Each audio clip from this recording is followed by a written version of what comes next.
स्वागत है आपका। आज की इस चर्चा में हम एक ऐसी सच्ची कहानी पर नजर डालेंगे जो सुनने में किसी हॉलीवुड फिल्म की स्क्रिप्ट लगती है, लेकिन ये इंसानी जज्बे और विज्ञान का एक बिल्कुल अनोखा और सच्चा मेल है। बात है 24 दिसंबर 1971 की, जब लांसा एयरलाइंस की फ्लाइट 508 पेरू के ऊपर अमेज़न के घने वर्षावन में दुर्घटनाग्रस्त हो गई थी। इस क्रैश ने पूरी दुनिया को झकझोर कर रख दिया था, लेकिन मलबे के बीच से एक ऐसी सर्वाइवल की कहानी सामने आई जिसे आज भी विज्ञान एक चमत्कार मानता है। 10,000 फीट यानी लगभग 2 मील की ऊंचाई। हमारी कहानी की शुरुआत इसी खौफनाक सच्चाई से होती है। जरा कोशिश कीजिए ये तसव्वुर करने की, एक 17 साल की लड़की अपनी एयरप्लेन सीट से बंधी हुई आसमान से सीधे अमेज़न के घने जंगल में गिर रही है, वो भी बिना किसी पैराशूट के। आमतौर पर इतनी ऊंचाई से गिरकर बचने की संभावना बिल्कुल जीरो होती है, लेकिन यहाँ कुछ और ही होने वाला था। तो चलिए इस हादसे की शुरुआत में चलते हैं। सफर शुरू हुआ था पेरू की राजधानी लीमा से, और शुरुआत में सब कुछ बिल्कुल नॉर्मल था, लेकिन फिर अचानक ये फ्लाइट एक बेहद भयानक तूफान में फंस गई।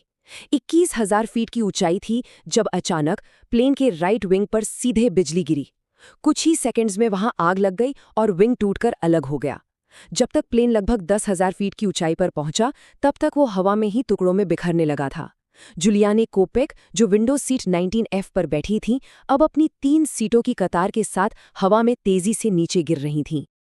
अब इस घटनाक्रम को यहाँ थोड़ी देर के लिए रोकते हैं और इस चमत्कार के पीछे के विज्ञान को समझने की कोशिश करते हैं, क्योंकि आप भी सोच रहे होंगे आखिर ये कैसे मुमकिन है।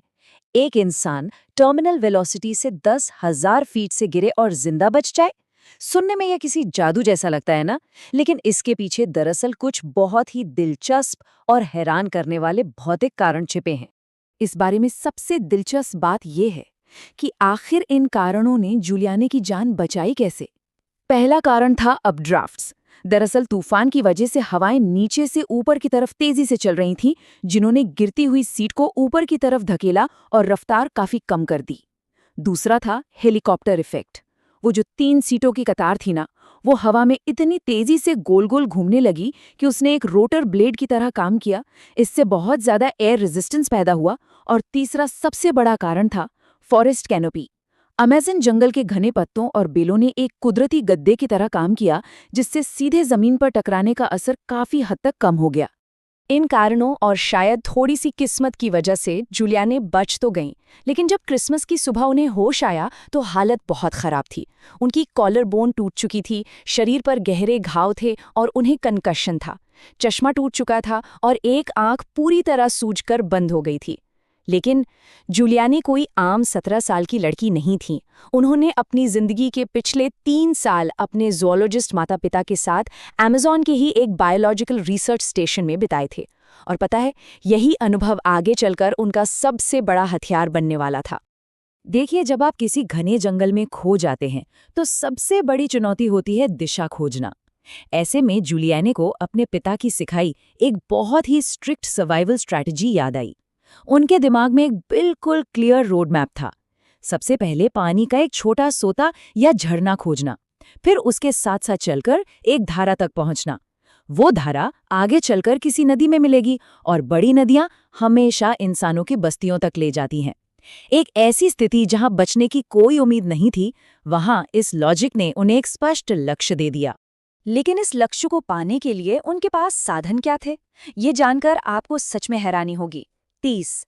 उनके पास पूरे 11 दिन के सफर के लिए सिर्फ और सिर्फ 30 कैंडीज का एक पैकेट था, जो उन्हें मलबे के बीच मिल गया था।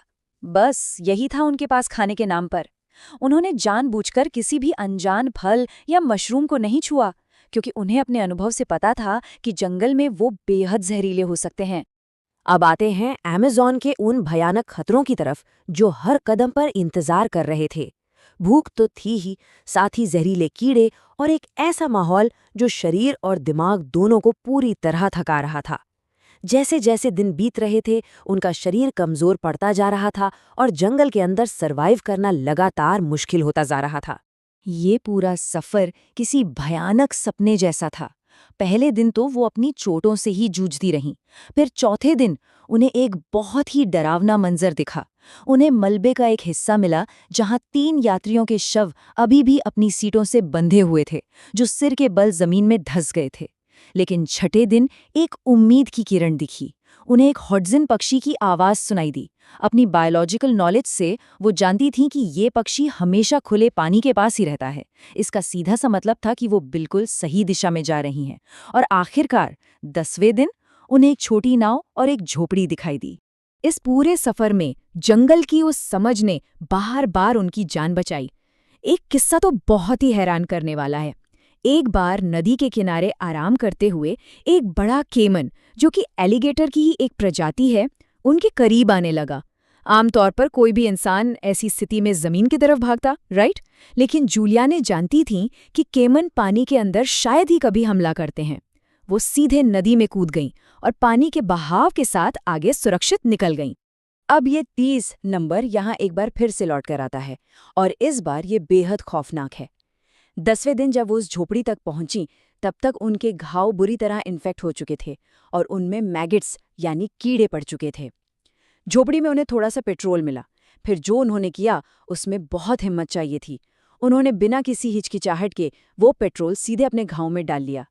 दर्द बहुत भयानक था, लेकिन ऐसा करके उन्होंने अपने शरीर से ठीक 30 मांस खाने वाले कीड़ों को बाहर निकाला और खुद को एक जानलेवा इन्फेक्शन से बचा लिया। 11वें दिन कुछ ऐसा हुआ जिसने इस कहानी का रुख ही बदल दिया। कुछ स्थानीय लकड़हारे उस झोपड़ी पर पहुंचे। सोचकर देखिए, जब उन्होंने फटे कपड़ों और खून से लाल आंखों वाली इस लड़की को देखा तो वो डर गए। स्थानीय किस्से कहानियों के मुताबिक उन्हें लगा कि ये याकू मामा है, यानी पानी की एक देवी या जंगल का कोई शैतान। लेकिन तभी जुलियाने ने अपनी पूरी हिम्मत जुटाई और स्पेनिश में कहा, मैं लांसा प्लेन क्रैश की बची हुई लड़की हूं, मेरा नाम जुलियाने है। यह सुनते ही वो लोग हैरान रह गए। उन्होंने तुरंत मदद की और उसे सुरक्षित जगह ले गए।